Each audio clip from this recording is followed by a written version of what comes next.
बंगाल में चुनाव का, चाहे हाँ, किसी भी लेवल का हाँ, चुनाव हो, पंचायत का चुनाव हो, हुँ, विधानसभा चुनाव हो, लोकसभा चुनाव हो, उसका और वायलेंस का बहुत कनेक्शन होता है। यस। ये क्या प्रॉब्लम है बंगाल में कि वायलेंस इतना ज़्यादा होता है? और क्या इतना ही वायलेंस, इतना ही हिंसा बाकी स्टेट में भी चुनाव के दौरान होती है या बंगाल भी बहुत ज़्यादा हाइपर सेंसिटिव है?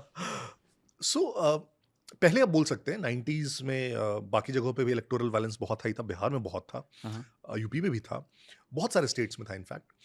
अ, अभी आज की डेट में अगर आप मुझसे पूछेंगे तो इंडिया में इलेक्टोरल वायलेंस कहीं नहीं बचा है ऑलमोस्ट। अभी बिहार में इलेक्शंस हुए, हुँ, हुँ। बिहार सबसे डायर स्टेट बोला जा सकता है लॉ एंड ऑर्डर के टर्म्स में 90s का, राइट? सही बात है। एक भी कोई उसमें उसमें किसी की मौत या कुछ नहीं हुई। एक भी बूथ पे रिपोलिंग नहीं हुई, हुँ, इतने बड़े स्टेट में। So electoral violence is almost gone, hmm, right?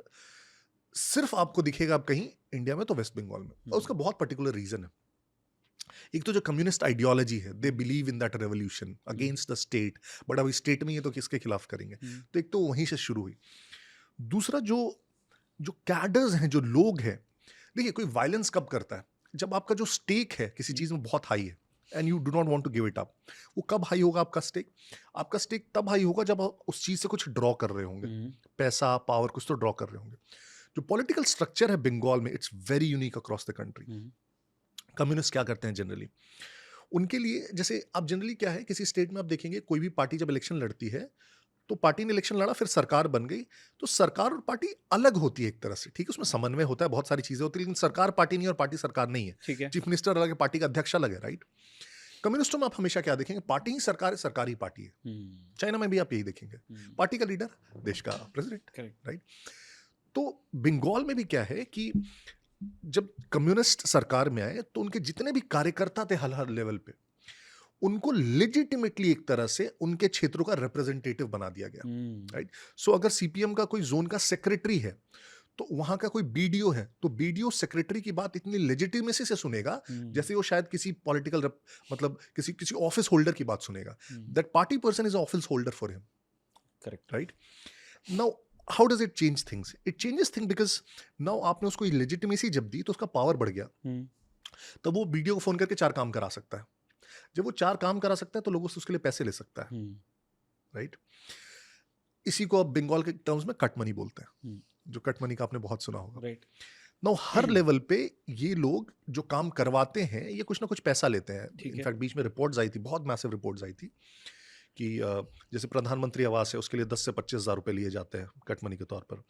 In fact Ujjwala योजना है, उसमें 500 रुपए लिए जाते हैं कनेक्शन दिलाने के तो वो लिए। माइंडसेट आप बोले आगे भी आया, अभी भी है? Yes, yes, okay. It's continues, nothing has changed, just the power has changed.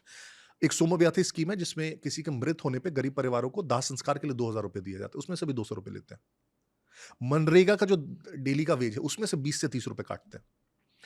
No, ये कट मनी आपका इनकम हो गया, और धीरे धीरे वो इतना लेजिटमाइज हो जाता है कि आपको लगता है ये तो मेरा हक है, देना ही है। ये तो मेरी देने सैलरी वाला है भी ना। समझ लेता है, लेने वाला भी समझ लेने लेता वाला भी समझ जाता है, सैलरी की तरह हो गई। नो, जिसके पास इतना पावर है, no, this is just the economic power I am talking है। Hmm, about. Second is syndicates. Generally आप बंगाल के पॉलिटिकल स्ट्रक्चर्स में क्या देखेंगे कि जैसे पार्टी का ऑफिस है इस मोहल्ले में, तो पार्टी का जो ऑफिस है एक तरह से हम समझ लीजिए वो वो वहाँ का हर चीज़ सॉल्व करने का सेंटर है। तो किसी घर की भी लड़ाई हुई तो सेंटर सॉल्व करेगा। अच्छा। तो घर में लड़ाई हुई तो दादा के पास चला गया कि दादा देखो मेरे घर में वो ऐसे-ऐसे कर रहा है। तो हुँ, दादा जो फैसला दे दिया वो फैसला है भाई, हुँ। सिंपल सी बात है। उसमें भी कट मनी ले रहे हैं दादा? सॉरी। राइट? तो वो जो झंडा लगा हुआ छोटा-सा रूम है, हाँ। उसकी लेजिटिमेसी बहुत स्ट्रांग है। आप हुँ, समझिए इस बात को, राइट? वो सोशली एक्सेप्टेबल भी है। हुँ, स्ट्रक्चर में ही स्ट्रक्चर में ही हो आ गया, गया, हाँ। क्योंकि पार्टी ही बोल रही है कि ये रिप्रेजेंटेटिव है और यहाँ हमारा। पे कह रहे हैं 70s से जब से यस, जब से लेफ्ट लेफ्ट सी है। थी, हाँ। यस, यस, और यस। आज भी है जब ममता आज भी दीदी। है, आज भी है, राइट? अब ये पावर आ गया। थर्ड इज़ जो हम अगेन एक वर्ड आपने बार-बार सुना होगा, सिंडिकेट राज। हुँ, अब वहाँ पे जितने भी पार्टी के लोकल कैडर्स हैं, वहाँ पे कोई भी घर बन रहा है तो सीमेंट मैं सप्लाई करूँगा, छड़ बालू मैं सप्लाई करूँगा, हुँ, रेट भी मैं ही बताऊँगा, अच्छा। राइट?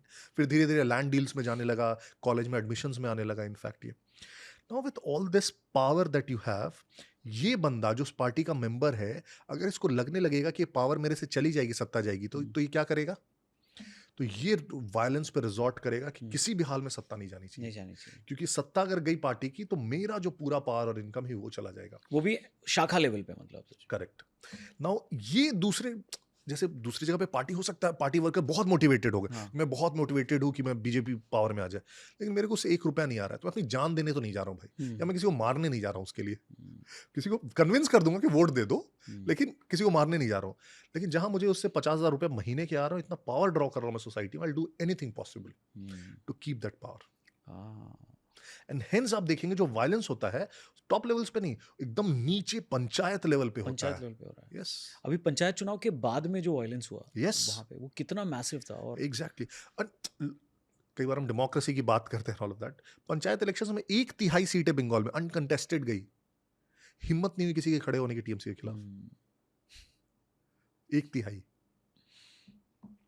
तो ये बैकग्राउंड है वायलेंस का, यस। जो कि हर चुनाव से जुड़ा हुआ होता है। इस बार क्या सिचुएशन है बंगाल में? क्योंकि हम जो पढ़ रहे हैं मीडिया में, वो ये पढ़ रहे हैं कि इस बार फोर्सेस कुछ ज़्यादा लगाई गई हैं जिससे कि फ्री एंड फेयर इलेक्शन हो पाए। तो अभी क्या सिचुएशन है? तो होता बंगाल में यही है कि जब भी कोई पार्टी सत्ता में रहती है, जब सीपीएम सत्ता में थी तो तृणमूल वाले डरते थे, हम्म, वो खुलेआम झंडा नहीं लगाना है, नारा नहीं लगाना है, कैंपेनिंग करने जाएंगे तो पिटे जाएंगे, ऑन ऑफ दैट। तो जब भी सत्ता परिवर्तन होता रहेगा तो बहुत वायलेंस आपको दिखेगा बंगाल में। 2011 में बहुत वायलेंस दिखा, हम्म, सत्ता परिवर्तन की जब वो लहर चल रही थी, सीपीएम को लग रहा है कि मेरा पावर जाने वाला है, हम्म, और दूसरी तरफ जो दूसरा कैडर है जिसको लग रहा है कि सत्ता आने वाली, वो थोड़ा ज्यादा खुल के सामने आने लगता है। हम्म, बंगाल में मुझे जो अभी दिख रहा है इस बार, पहली बार आई एम सीइंग कि बीजेपी के झंडे लग रहे हैं हर जगह। अच्छा, झंडा लगना में अपने आप में एक बहुत बड़ा सिग्नलिंग होता है कि मैं तुमसे डरता नहीं हूं। हम्म, अगर कोई अपना झंडा लगा दे रहा है घर पे, तो क्योंकि झंडा लगाना इट सेल्फ इज सही बहुत बात है। खतरनाक है।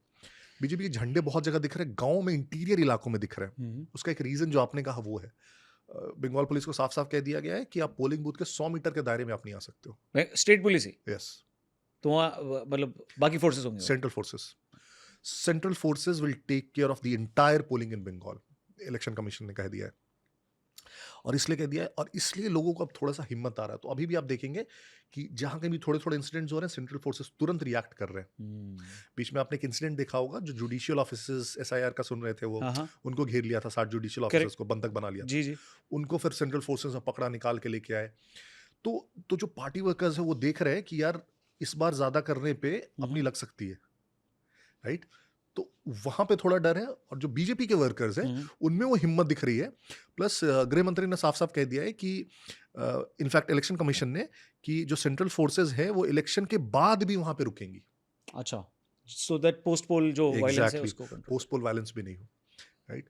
तो इसलिए वो, प्लस 15 सालों में आप देखेंगे कि जब ममता बनर्जी सरकार में आई, तो ठीक है, एंटी सीपीएम प्लैंक पे वो आई, उनको समय दिया गया, 15 सालों में भी बंगाल में जो चेंज आना चाहिए, अगर हम इंडस्ट्रीज की बात कर रहे हैं, वो डाउनवर्ड डिग्रेडेशन की बात कर रहे हैं, तो चेंज क्या, वो it is on the same path. ठीक जैसे है, मैंने अगर कहा कि हम लोग 50 में, पर कैपिटा इनकम में बंगाल थर्ड रिचेस्ट था इंडिया में, करेक्ट, राइट। वो जब ममता बनर्जी सरकार में आई तो 20th पोजीशन पे आ चुका था कंट्री में, अभी ओके, अभी 24वें पे, राइट। अब जो पर कैपिटा इनकम है बंगाल का, वो देश से 16 रुपए कम है। देश का 100 है तो बंगाल का 84 रुपए, बाप रे, राइट। तो आपने उसमें कुछ चेंज नहीं किया ना। मतलब 24th state. Yes, per capita income जो थर्ड था कभी,